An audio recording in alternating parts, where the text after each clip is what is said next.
On a narrow hinge of land between desert and sea, a story of faith, empire, and modern warfare has unfolded. Palestine was forged across 3 millennia: Bronze Age city-states, the kingdoms of Israel and Judah, Hellenistic dynasts, Roman and Byzantine province, early Islamic caliphates, Crusader fortresses, Mamluk roads, the long Ottoman centuries. In the last 100 years, the map was redrawn again and again. British Mandate 1948-1967. Interarders, shifting borders, sieges and ceasefires. Missiles and drones, targeted raids and airstrikes, propaganda and counter-propaganda, turning words into weapons. Homes, schools, and screens became part of the battlefield. This documentary is strictly formational and non-partisan. No advocacy, only context, sources, and verifiable facts. To comply with YouTube's guidelines and audience sensitivities, we will not show graphic imagery. We'll rely on maps, archival material, declassified records, satellite analysis, and carefully contextualized testimony. But how did one of history's oldest crossroads become the most dramatic place of our time? This is the entire history of Palestine. The olive tree stands as one of humanity's most enduring symbols, sacred to Isis in ancient Egypt, called liquid gold by Homer's Greeks, a symbol of peace in the Hebrew Psalms. For Christians, it evokes Gethsemane, where Christ prayed. For Muslims,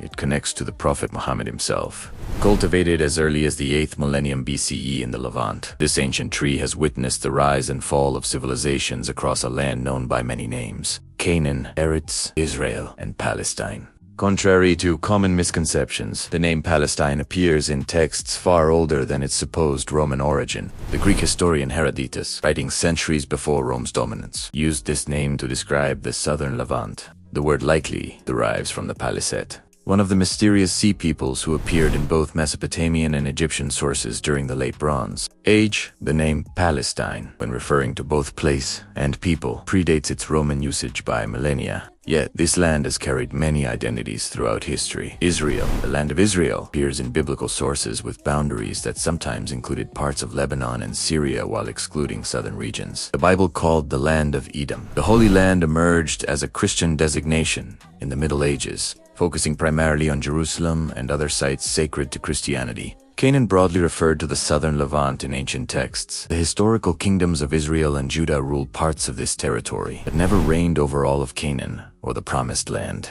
Throughout the ages, the boundaries of what people considered Israel, Palestine, Canaan, Judea, and the Holy Land shifted dramatically, sometimes including various parts of modern Israel, Palestine, contracting or expanding beyond them at different times. The story begins in the Neolithic Stone Age, when agricultural societies were already forming along the Levantine coast. By the Bronze Age, these settlements had grown in size and complexity, and Palestine entered a long period of contact with the Eastern Mediterranean world. Bronze Age Palestine, or Canaan, was primarily a clan-based society, a collection of urban and rural settlements decorating the rich countryside. These would eventually develop into the various kingdoms known from biblical sources: Moab, Edom, Israel, and Judah. The religious composition of the time was likely a broader Semitic polytheism, much like their northern cousins who had become the interplay of this common religious milieu appears in how the storm god Baal, a popular Phoenician deity, influenced later deities like El and Yahweh. Their hybridization would eventually lead to the God of the Hebrew Bible. Like any land straddling the crossroads between empires,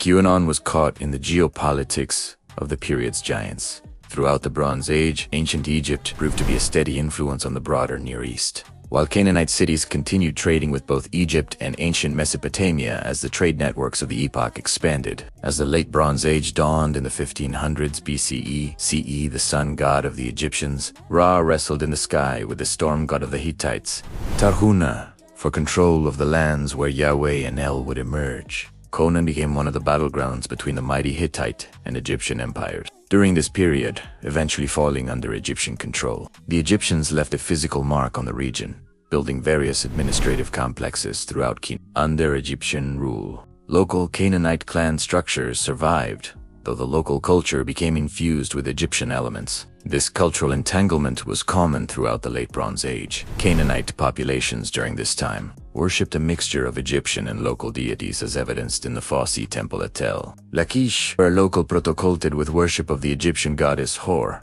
The end of the Bronze Age in the 1200s South B brought significant turbulence and marked a crucial turning point for the region. During this period, a name approximating Palestine appears, possibly through the Peliset tribe of the so-called Sea Peoples. The Peliset may have originated from Greece, though this remains unconfirmed, and their name first appears in Egyptian records.